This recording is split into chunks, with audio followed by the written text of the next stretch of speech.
Hello अस्सलाम वालेकुम। आप देख रहे हैं चैनल हेल्थ इज़ लाइफ। आज हमारा पहला टॉपिक है अक्यूट अपर रेस्पिरेटरी इन्फेक्शन। तो इसका इंट्रोडक्शन करते हैं। ये क्या है? This is most common acute illness. ये अक्यूट प्रेजेंटेशन है ओपीडी सेटिंग में हमारी। इसकी रेंज क्या होती है? ये सिंपल एलर्जिक राइनाइटिस, जो छींकें वगैरह होती हैं, सिंपल एलर्जिक राइनाइटिस से रेंज करती है to most complicated or severe epiglottitis or laryngitis. ये इसकी रेंज है। या तो सिंपल होगी एलर्जिक राइनाइटिस, या कॉम्प्लिकेट हो जाएगी एपिग्लोटाइटिस, या लेरिंग्स की इन्फ्लेमेशन हो जाएगी। अब इसकी केस डेफिनेशन हम क्या बनाएंगे, कैसे केस डिफाइन होगा?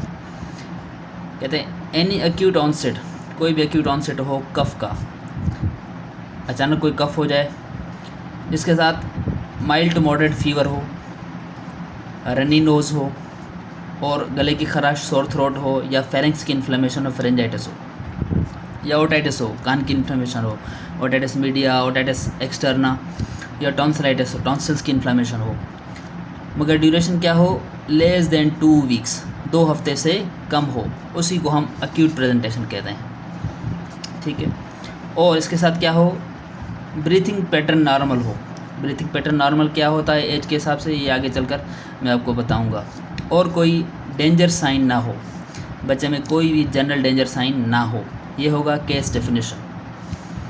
अब देखते हैं एक child age 2 months to 5 years, उसकी जनरल डेंजर साइन क्या होंगी?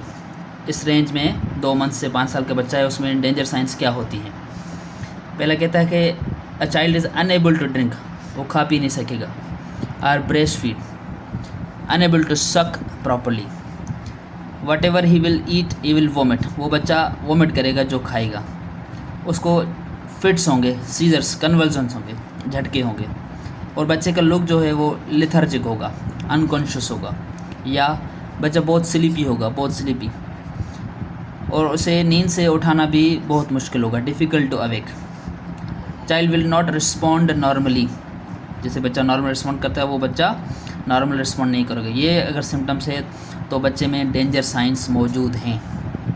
अब हमें अलर्ट कब होना है कि किसी भी लोकेशन में अगर पिछले 3 हफ्तों में जितने भी केसेस आए हैं, जितने भी केसेस एक लोकेशन पर पिछले 3 हफ्तों में आए हैं, उससे 1.5 गुना बढ़ जाएं। जितने भी केसेस आए एक लोकेशन में 3 हफ्ते में, उससे 1.5 गुना अगर केसेस बढ़ जाते हैं उसी लोकेशन में, then we have to be alert for the disease. अब उसकी एक वैरायटी है allergic rhinitis, AR, allergic rhinitis. ये इसकी मोस्ट कॉमन टाइप है। इसमें इन्फ्लेमेशन होती है। राइनाइटिस, आइटिस मतलब आखिर में लफ्ज़ आ जाता है तो हम कहते हैं inflammation, somewhere inflammation is going on. Allergic rhinitis inflammation किस चीज़ की होगी? म्यूकस मेम्ब्रेन की इन्फ्लेमेशन होगी।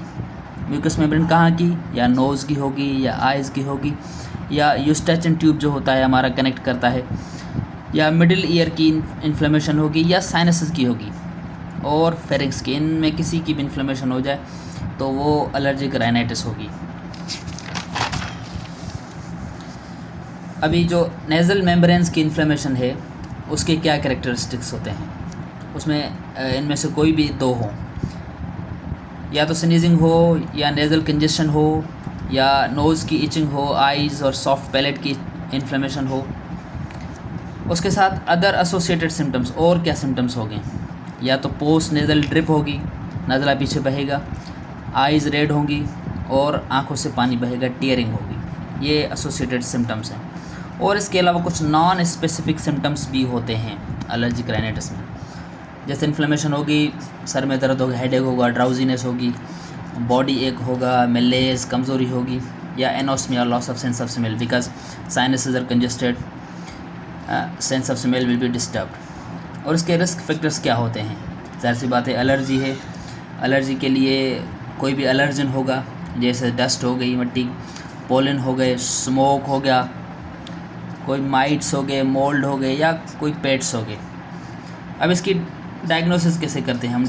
डायग्नोस्टिक टेस्ट जो है ना वो क्या होते हैं? एक होती है स्पेसिफिक एलर्जन रिएक्शन टेस्ट। ये क्या करती है? हमारी हेल्प करती है डिटरमाइन करने में एलर्जिक ट्रिगर क्या है, और उसे अप्रोप्रिएट अवॉइड कैसे किया जाए, मेजर्स कौन से लेने चाहिए। ये जो है ना स्पेशल सेंटर्स पे होती है और स्किन हॉस्पिटल्स जहाँ होती हैं ना वहाँ पर ये स्पेसिफिक एलर्जन रिएक्शन टेस्ट होती है। उसके अलावा दूसरी होती है IgE जो एंटीबॉडी है हमारी, उसकी सीरम में लेवल चेक करते हैं। एलर्जिक राइनाइटिस के पेशेंट में ये जो हमारी IgE एंटीबॉडी है ये बहुत ज़्यादा रेज होगी, सिग्निफिकेंटली रेज होगी। अब इसकी नॉर्मल कंसंट्रेशन क्या है IgE एंटीबॉडी की? Less than 100 international units. आप सबको पता है हमारे जिस्म में 5 किस्म की एंटीबॉडी होती हैं। IgA होती है, IgD होती है, IgE होती है, IgM होती है एंड IgG होती है। IgA हमारे जो है सीक्रेशंस में होती है, जैसे टीयर्स हो गए, मदर की सीक्रेशन होगी। और एक्यूट रिएक्शन होता है तो उसमें IgM रेज होती है। अगर इन्फेक्शन कोई भी क्रॉनिक हो जाता है तो उसमें IgG होती है। और ये जो हमारी एलर्जिक राइनाइटिस है इसमें IgE एंटीबॉडी ये सिग्निफिकेंटली रेज हो जाएगी। ठीक है, इसकी normal concentration less than 100 international units होती है। और एक टेस्ट हम और करते हैं TBC, टोटल ब्लड काउंट। इसमें क्या देखते हैं, जो हमारे ईजनोफिल्स होते हैं ये भी रेज होते हैं। Eosinophils are raised in total blood count. अब बात करते हैं एलर्जिक राइनाइटिस के ट्रीटमेंट की। जो बच्चे चिल्ड्रेन अप टू 12 ईयर्स 12 साल तक के बच्चों में हम क्या देते हैं, सिरप पैरासीटामोल। इसकी कंसंट्रेशन 1 to 5 पर 5 ml, कंसंट्रेशन 1 to 2 टीस्पूनफुल, 6 या 8 घंटे के वक्फे से 2 या 3 दिन के लिए। इसकी डोज़ कितनी होती है पैरासीटामोल की?